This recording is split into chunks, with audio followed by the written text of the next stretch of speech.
Just put into perspective, I know you said you weren't trying to think too far ahead, but to be a four-time champion, first men's golfer to ever do that, what does that mean to you? It's incredible. I haven't really even thought about it even until now, but to be able to come out and play well enough to win every year is something I'm really proud of. Even though I might not have had my best stuff, each time I've really grinded hard and stayed in it and been able to come out on top, which I'm very proud to accomplish. Today was quite the swing of emotions, right? You start the day two back at one point on the front, you take the lead, and then Drew kind of gets hot there with the three in a row, and now you're a couple behind and you're starting to run out of holes. So just maybe what was that roller coaster like for you? It was crazy. I've never experienced anything like that. It was up and down. I was leading, he was leading, I was leading. He'd make 3 birdies, I'd make a couple. It was crazy. I never really, and that's good. Like, it always keeps you in it, right? You're not cruising along with a big lead, and you're also not trying to force things to get it back. So it always puts pressure on you, and I think that's a big learning experience for me. Obviously, when I try and turn pro next year, I've got to be able to handle the pressure. There's going to be lots of it, probably for the rest of my golf career, however long that is. So I'm glad that I had this experience today to grind it out and be patient and be able to come out on top.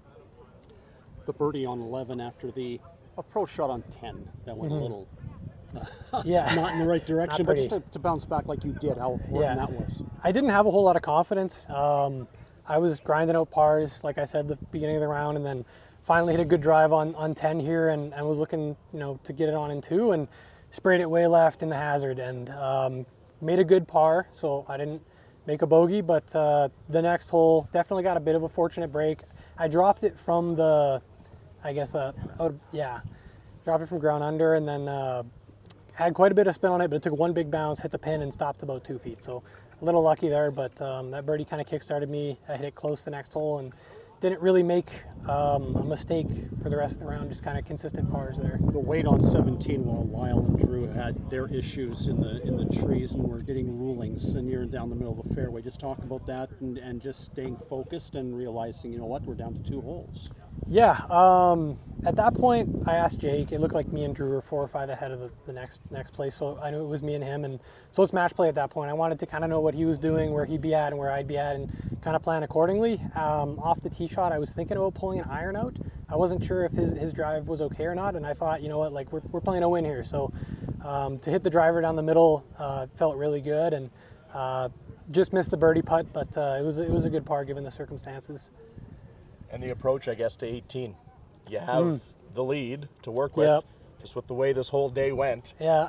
Can you walk us through it a little bit? I know my irons are usually the strength of my game, so I wasn't too concerned. Drew was in great position, wedge in hand, so I knew I was going to have to hit the green.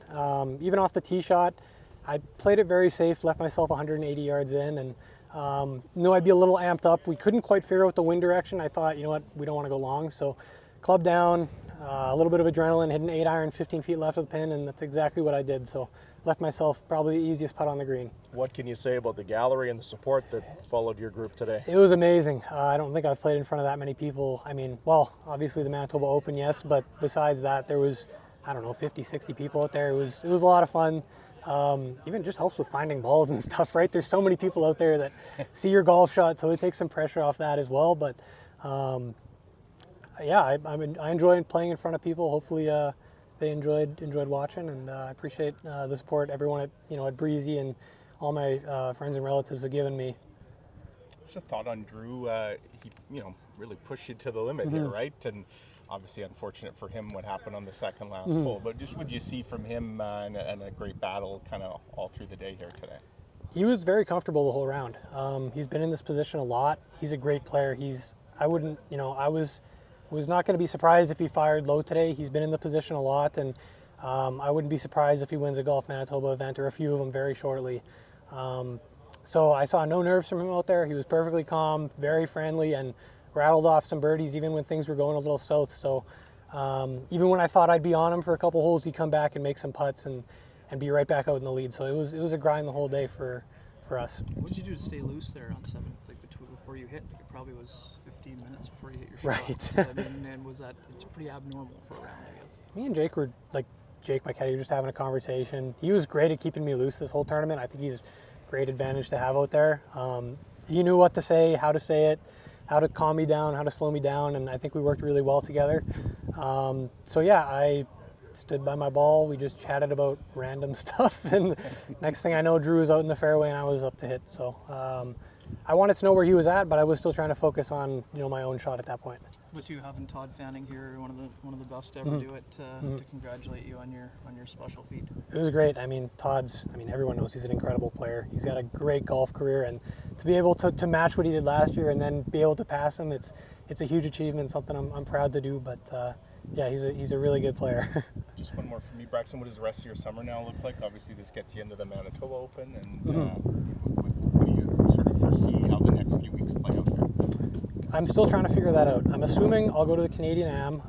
It's only a 7-hour drive from here, so it works great. I already have my flight booked for August 12th to go down to school, so I'm probably going to have to book a return flight now. But yeah, it adds a little bit more complications, but good complications to have. So I'm more than happy to be able to compete again this year and see what I can do out there.